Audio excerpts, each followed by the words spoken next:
Сәлем достар, бүгін осындай айранмен жасалатын панкейки дайындайтын боламыз. Ол үшін бізге бөлме температурасында тұрған айран және де оған содамызды қосып жақсылап араластырып 10 минутқа қалдырып қоямыз.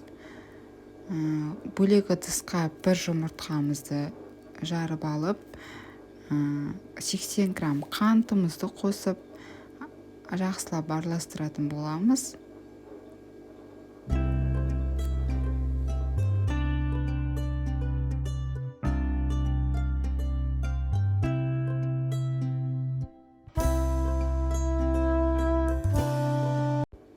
Келесі ұнымызды қосамыз.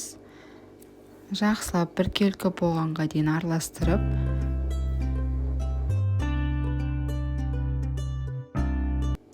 үстінен 2 ас қасық сұйық май құятын боламыз. Одан кейін жаңағы көтеріліп тұрған айранымызды осы тестамызға қосамыз. Барлығын жақсылап араластырғаннан кейін мінекей осындай қамыр шығу керек. Табамызды қыздырып алып, май ештеңе құймай, панкейкімізді екі жағынан пісіріп алатын боламыз.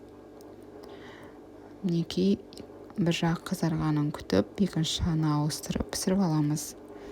Мінекей осындай тәтті әрі жұмсақ панкейкіміз дайын болды. Ұнаса лайк басып, комментарий жазып, подписаться етіп қойыңыздар. Ас болсын.